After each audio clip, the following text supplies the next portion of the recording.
¿Cómo están? ¿Se escucha? Sí, doctora.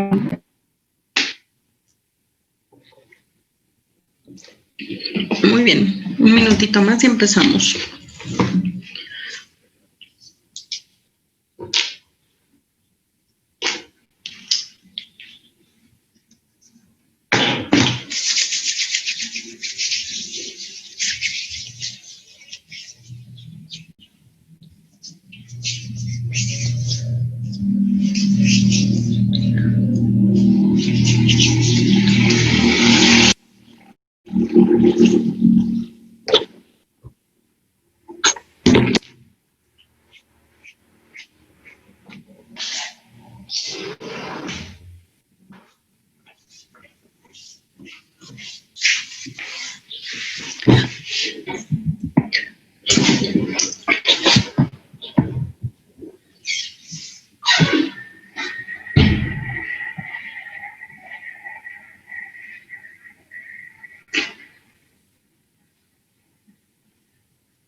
¿Cuántos son en este grupo?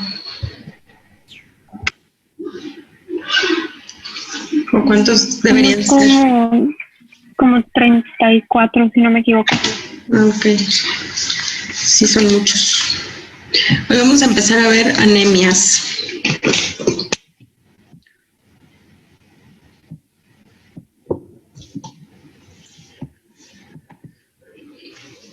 Bueno, vamos a empezar con la definición. Es una condición, enfermedad, patología, alteración. Esperen, siguen llegando. En la que el número de glóbulos rojos o de eritrocitos o hematíes o su capacidad de transportar oxígeno es insuficiente para cubrir las necesidades fisiológicas, o sea, en condiciones normales. Acuérdense que el número de glóbulos rojos o la capacidad de transportar oxígeno, esta función la lleva a cabo la hemoglobina, varían o todo lo que afecta a la producción de hematíes o glóbulos rojos o eritrocitos tiene mucho que ver con la edad, el sexo, la altura o la altitud, consumo de tabaco, embarazo, hormonas, etcétera. ¿Cuáles son los valores? Nada más a manera de recordatorio. Hay que acordarnos que niveles de hemoglobina menores de 12 en mujeres y en hombres inferiores a 13 gramos sobre decilitros. Recordemos que esto depende del sexo y de varios factores, ¿ok? Y el número de eritrocitos, estos son los valores de referencia, menos de 3.8 en mujeres y menos de 4.5 en hombres. Entonces, para definir anemia, recordemos solamente la hemoglobina y el número de eritrocitos también nos va a ayudar. El hematocrito no es un parámetro para definir anemia, pero en el contexto clínico y evaluando todo en conjunto, estos tres parámetros son los que vamos a estar tomando en cuenta para definir anemia o para decir que un paciente tiene anemia. El más importante o el principal, hemoglobina. Bueno, y así es, por ejemplo, es un ejemplo, no es foto del libro, no son fotos de la vida real. Esta es la luz de un vaso sanguíneo. En condiciones normales, pues así se vería, lleno de eritrocitos. Todos más o menos del mismo tamaño, ¿ya vieron? Y cuando hay anemia, hay eritrocitos de tamaño más pequeños, que sería microcitosis, y disminuye el número de eritrocitos. ¿Por qué está disminuido el número de eritrocitos? Porque, ¿cuáles son las causas? La etiopatogenia, ¿no? O la etiología de la enfermedad. Va a resultar porque existe una o la combinación de estos tres mecanismos, porque se pierde sangre. Ejemplos en hemorragias, porque disminuye la producción en el número de eritrocitos, hematíes o glóbulos rojos, donde se lleva a cabo la producción en la médula ósea. O también porque hay un exceso en la destrucción de los hematíes o eritrocitos, es decir, hemólisis, lisis es destrucción de sangre. El término hemo se refiere a las tres líneas celulares, pero en este caso pues no hay que olvidar que estamos hablando de anemia, es decir, de alteraciones de los eritrocitos. Los mecanismos compensadores que facilitan la oxigenación tisular, es decir, a los tejidos, y determinan los signos y síntomas del síndrome anémico van a ser estos.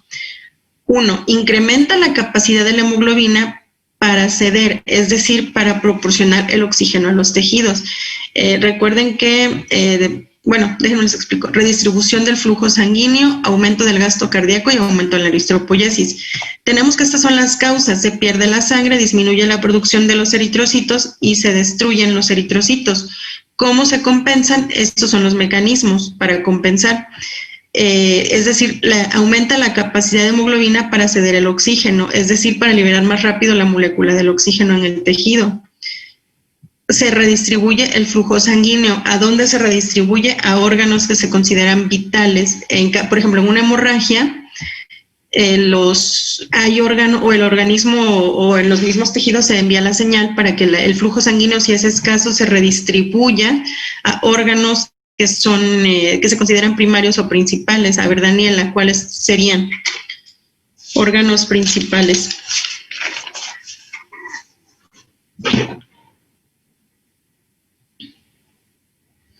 Daniela Fuentes, aquí.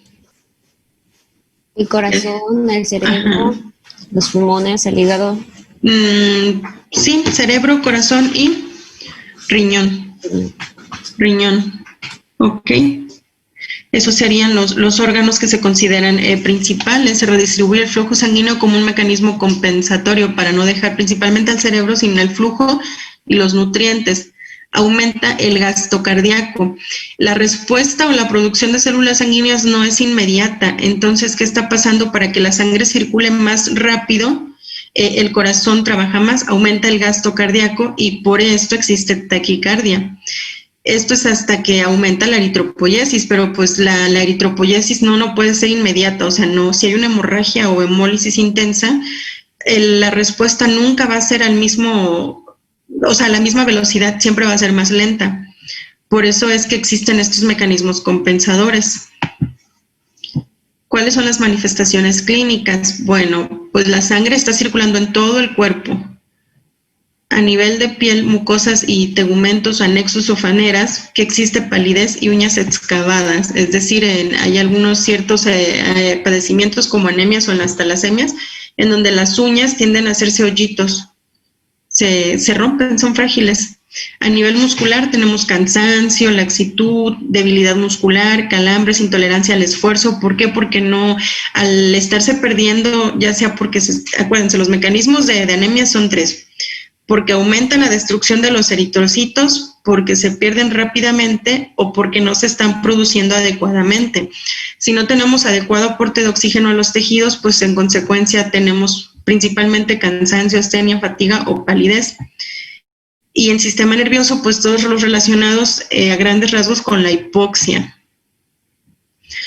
Por ejemplo, acúfenos, mareos, cefaleas, dificultad para concentrarse, irritabilidad, todos estos. En el sistema circulatorio que tenemos pues disnea de esfuerzo, hay taquicardia, esto se los había mencionado. ¿Por qué? Porque aumenta el gasto cardíaco. Tiene el organismo o los músculos o el sistema nervioso o el gastrointestinal o el genitourinario. Para tener oxígeno, pues el corazón lo que hace es tratar de bombear más rápido la sangre, pero no siempre. Esta sangre, por ejemplo, si una hemorragia, la sangre, por así decirlo, está más delgadita, está más diluida. No es espesa como es normalmente. Por lo tanto, hay taquicardia. Y por eso, porque la sangre es más delgadita, tiene menos componentes celulares, existe un soplo sistólico funcional. Este soplo sistólico tiende o disminuye o desaparece cuando se regresan a valores normales o la sangre recupera el número de componentes celulares. A nivel gastrointestinal, pues hay anorexia, náuseas, estreñimiento. Como ven, todos los síntomas que existen para anemia son inespecíficos, pero sí a grandes rasgos hay que reconocer que los que están relacionados con palidez y con la disminución de oxígeno en los tejidos, pues nos van a dar confusión, somnolencia.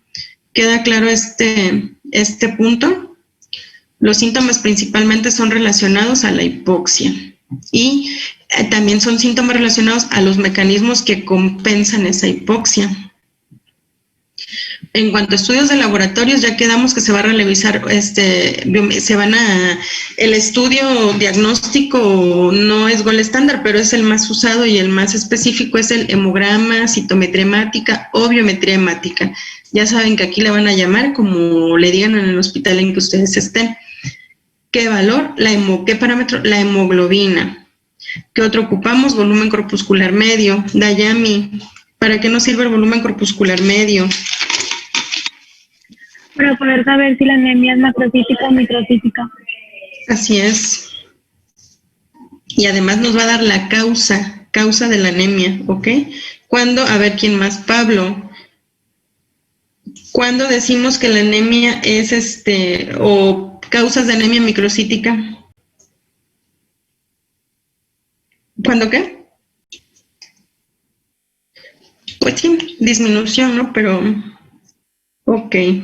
Y pues a ver, pero ¿cuál sería una causa de anemia microcítica? O sea, ¿por qué? ¿Qué no hay en el organismo?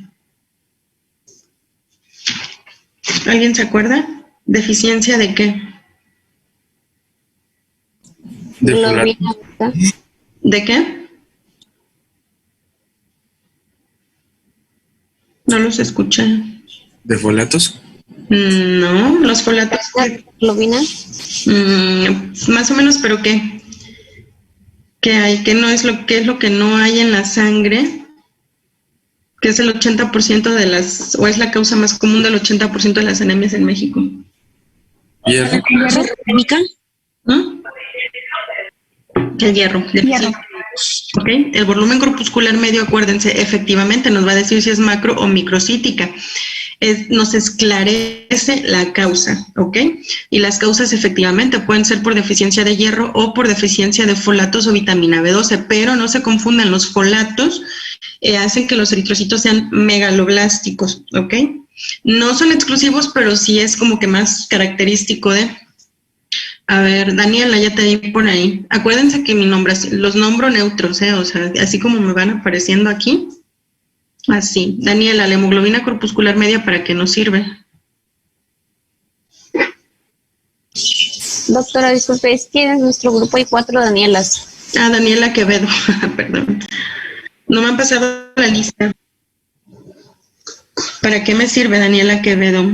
La hemoglobina corpuscular media. De hecho, estos 3 parámetros, si se acuerdan, fue lo que les dije, que son los que nos van a servir o que los que prácticamente nos van a dar el nombre y los apellidos de la anemia. Entonces, la hemoglobina corpuscular media es para saber si es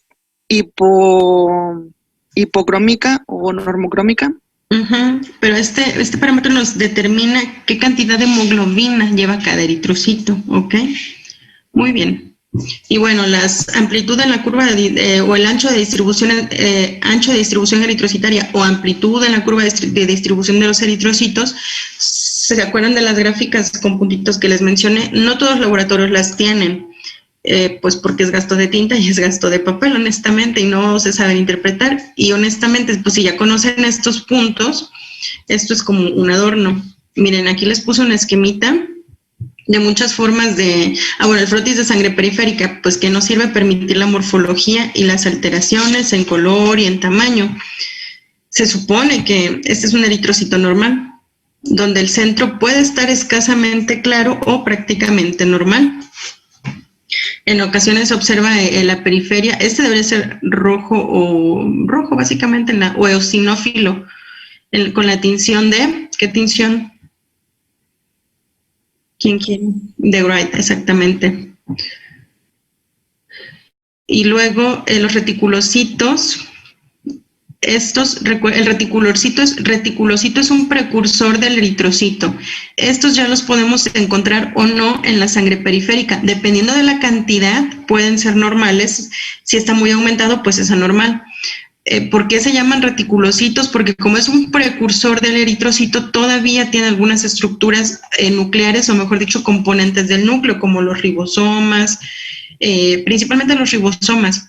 Entonces, como aún quedan algunas estructuras, con las tinciones se tiñen así como una especie de red o como filamentos, Por eso es como se le conoce como reticulocito. Y vean, aquí por ejemplo el centro, como ya no hay núcleo en los eritrocitos, pues se ve ópticamente o da la impresión de que el centro está vacío. Y en el reticulocito todavía conserva algunas estructuras con mucha imaginación. Parecen redecitas como las telangiectasias que se ven en las piernas por varices o algo así. Con mucha imaginación, así tienen que ver todas las formas ¿ya vieron? Claramente, las redecitas. Acantocito, de formas irregulares, acantosis. Los núcleos como estrellados, ¿ya vieron? Un dianocito o se les dice dianocitos por flojera, por no decir célula o eritrocito en diana, pues es muy fácil llamarlo dianocito. Esto es indistinto. ¿En dónde vemos los dianocitos o eritrocitos en diana? A ver, otra Daniela. No me aparece otra Daniela. A ver, Daniel, pues, ya que no me apareció otra Daniela.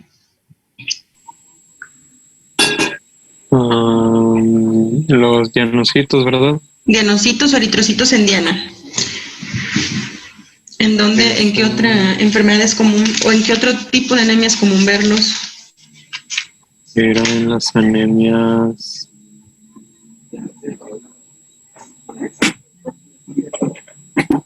No me acuerdo del nombre. Ok, a ver quién más. Leslie, por ahí andas, Leslie, ya te vi.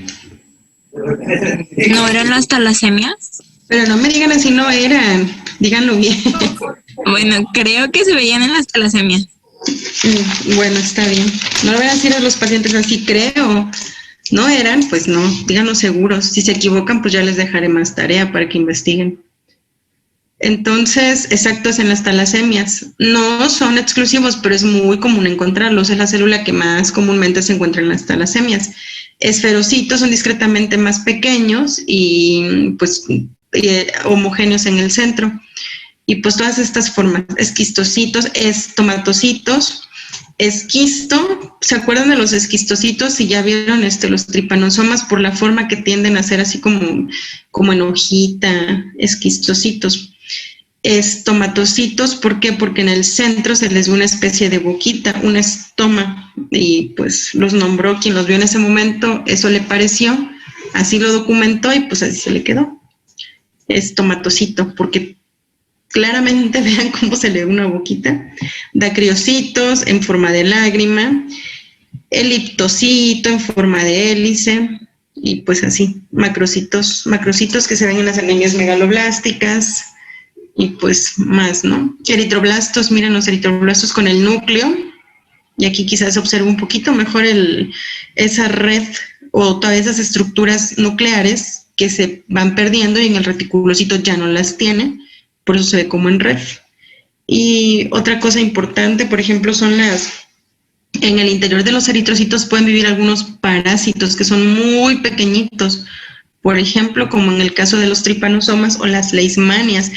Por eso también es importante cuando sospechen leishmaniasis o tripanosomiasis enviar frotis de sangres periféricos, porque así se ven. Ay, se me perdió mi flechita. Aquí se aprecian, pero esto por clínica hay que decir, sospecho que el paciente pueda tener leishmaniasis o tripanosomiasis para buscar intencionadamente los parásitos intracelulares.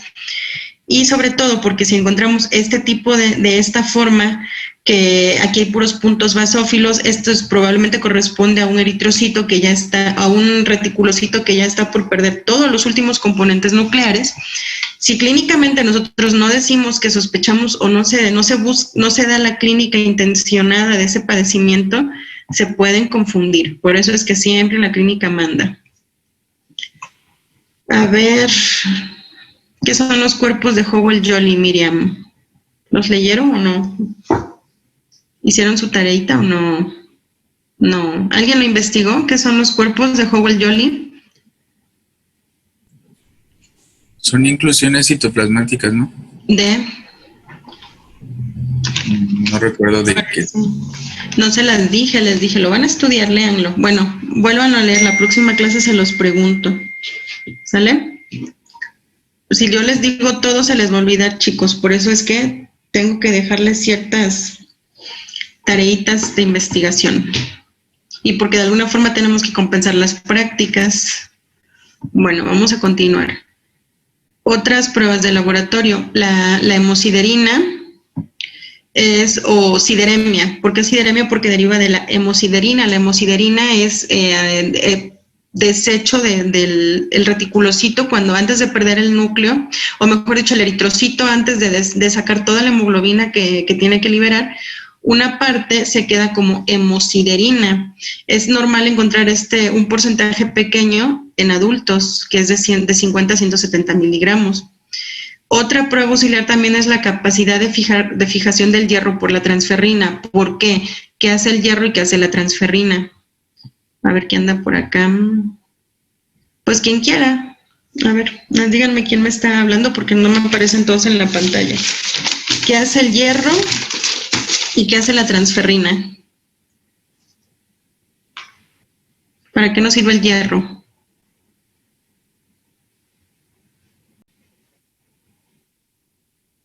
¿Quién me habla? Dígame su nombre.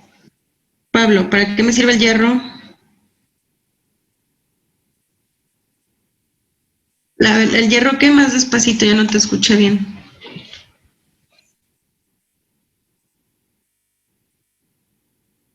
Más que, pues...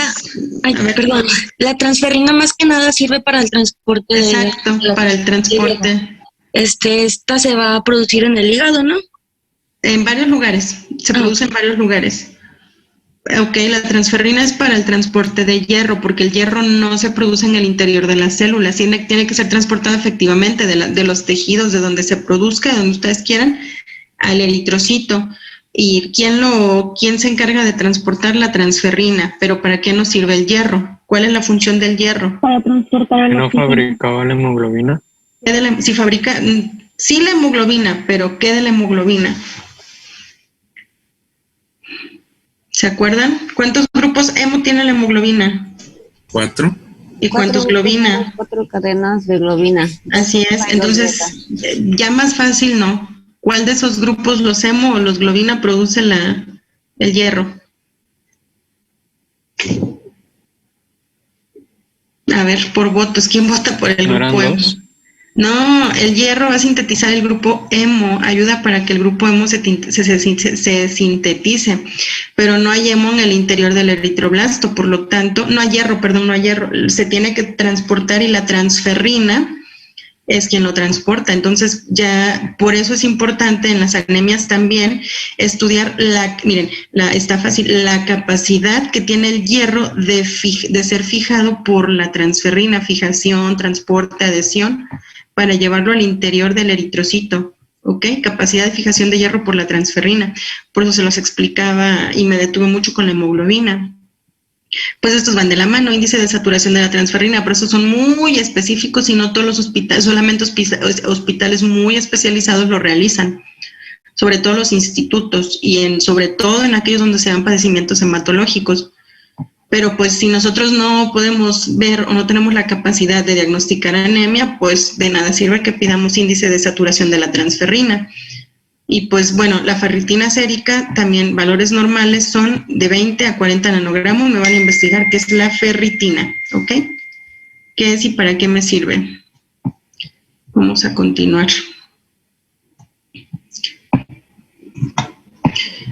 Ahora, bueno, ya vimos que vamos a ver como tal anemia. Vamos a ver la clasificación de acuerdo al origen, a la causa o clasificación etiopatogénica y la clasificación morfológica por la forma de los eritrocitos. Anemia, ya sabemos, hemoglobina. La causa, ¿qué nos las determina? La BCG o la BGM, ¿no? Y la clasificación o la forma de los eritrocitos. Esta ya sería la traducción clínica de los parámetros de laboratorio que vimos, o mejor dicho, dependiendo de estos parámetros, dependiendo de esta clasificación clínica que nosotros sospechemos, ya vamos a ir a buscar intencionadamente en los análisis de laboratorio qué esperamos encontrar. Las anemias van a ser de dos tipos, regenerativas o regenerativas. Las regenerativas son, las arregenerativas van a ser también conocidas como centrales y las regenerativas como periféricas. Vamos a ver las arregenerativas o centrales. ¿Por qué centrales? porque se afecta principalmente a nivel de la médula ósea o del sitio donde se están produciendo los eritrocitos, hematíes o células rojas. Y la producción va a estar disminuida. Si está disminuida, tenemos disminución en la capacidad de transportar, de producir la hemoglobina, etcétera, etcétera. Y son estas tres causas principalmente, porque se altera la célula madre, la célula madre que las produce tiene alguna alteración, y esta alteración puede ser cuantitativa o cualitativa. Y la cuantitativa a su vez va a ser, antes, acuérdense que la célula madre es la misma para los leucocitos, para los eritrocitos y para las plaquetas. Es cuantitativa selectiva cuando se puede identificar que nada más está afectando a blastos eritroides. Y va a ser global cuando afecta a las 3 líneas celulares, y esto se los dije, si afecta a las 3 líneas celulares se llama aplasia medular. Cuando es cuantitativa tiene que ver así para que se lo aprendan con el número o con cada célula, más o menos para que se lo aprendan. Cualitativa se refiere a la calidad en estos precursores o en estas células que van a producir los eritrocitos. Van a ser congénitas y van a ser adquiridas. Congénitas es que ya se nace con ellos. Dice eritropoiesis congénita. Dice de dificultad, dificultad en la diferenciación, es el sufijo para que más o menos lo tengamos presente. Ya se me va a acabar el tiempo. Les explico esto y pues aquí terminamos la clase de hoy. Dice que hay dificultad, que hay diferencia, lo que quieran. En la eritropoiesis está alterada desde el nacimiento o se adquiere durante la infancia al adulto por algún síndrome mielodisplásico. Por ejemplo, en los niños que tienen leucemias porque se exponen a fertilizantes o ya los hemos platicado con los radiólogos que están expuestos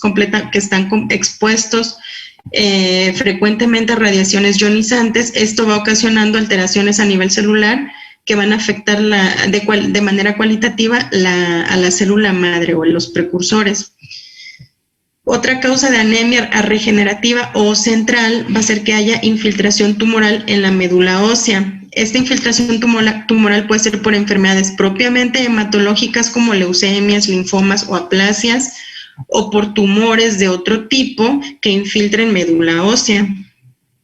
Por ejemplo, otra enfermedad hematológica podría ser las gamapatías, los mielomas. Todo esto lo vamos a estudiar más adelante, ¿no?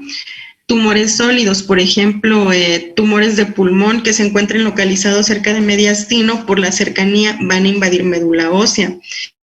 Tumores propiamente de hueso, pues por la cercanía van a invadir médula ósea. Va a ser, a este punto sí quiero aclararles un poco, chicos, el tumor o el tumor sólido, el sitio que invade más cercano es de donde está localizado. No puedo pensar que el tumor de ovario va a invadir médula ósea si están un poquito retirados, ¿no? O tumor de mama, sí es común, pero no es tan frecuente que invada médula ósea.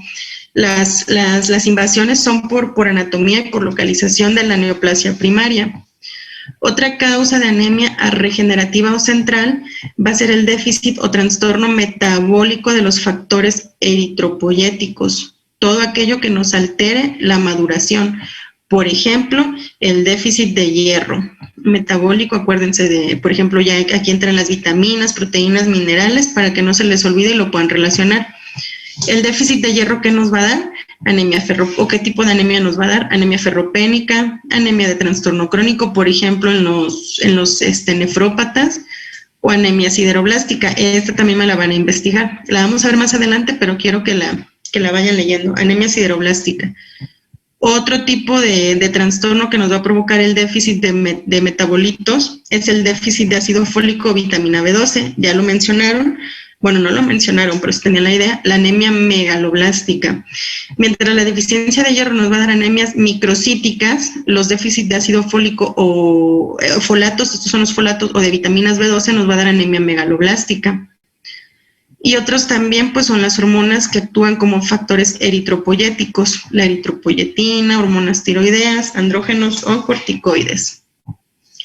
Ahora las regenerativas o periféricas, estas van a ser por destrucción aumentada o pérdidas.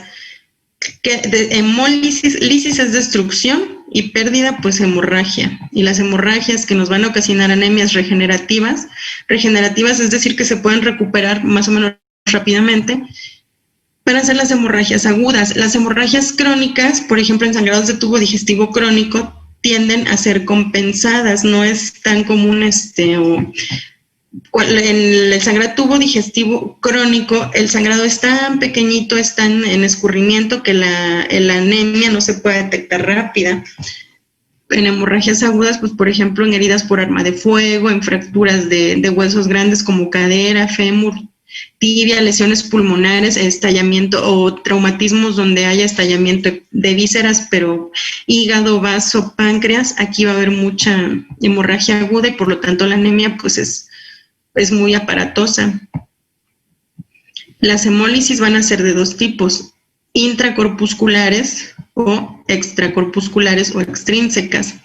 Intra prácticamente son genéticas, o para que así se lo aprendan es algo ya sea propio del eritrocito, como puede ser una enzima, ya se nos acabó el tiempo, o algo que está dañando también que está produciendo que el eritrocito produzca antígenos o anticuerpos que se destruyan a sí mismo.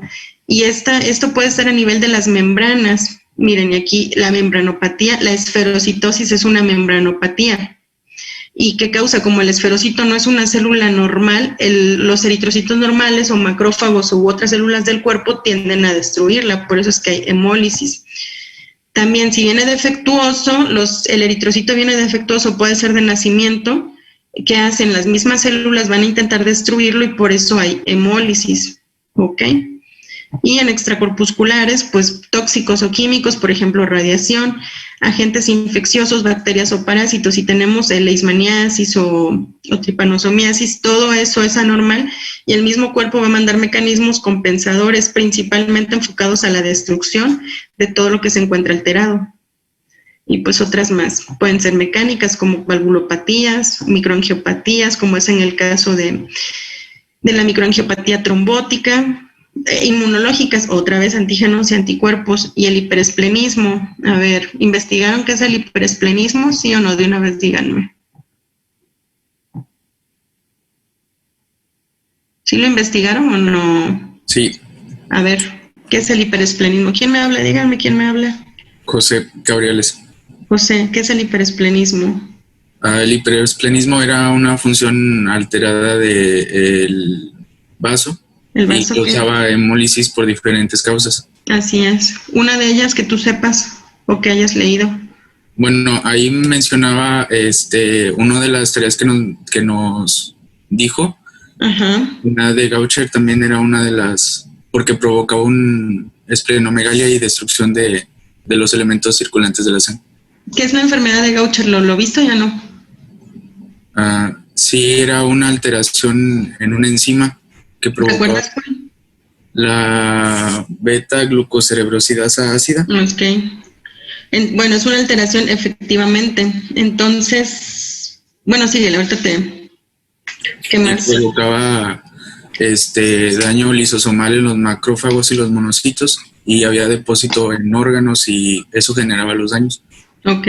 Bueno, y el hiperesplenismo pues también lo provocaba esa enfermedad. Esa enfermedad, así es. Y había una irregularidad entre la función normal de la médula porque destruía más rápido los elementos circulantes. Así es, algunos de ellos porque puede que estén alterados, como es en el caso de la enfermedad de Gaucher. El hiperesplenismo es una enfermedad hasta cierto, o un padecimiento compensatorio. Al inicio intenta efectivamente detener o en el vaso es donde se encuentra el sistema mononuclear fagocítico.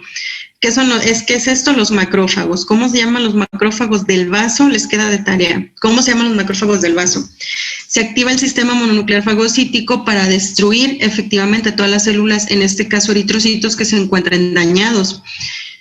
En ocasiones no, o la mayoría de las veces, activar este mecanismo no es suficiente. Entonces el vaso se empieza a hiperestimular, va a crecer y el hiperesplenismo va de la mano con, ¿cómo se llama ese padecimiento, Jorge? ¿Te acuerdas?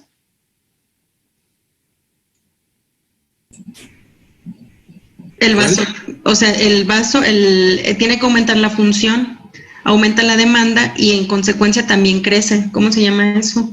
cuando crece el vaso, esplenomegalia. Y por eso les comentaba que la esplenectomía también va a ser tratamiento de muchas de las alteraciones hematológicas.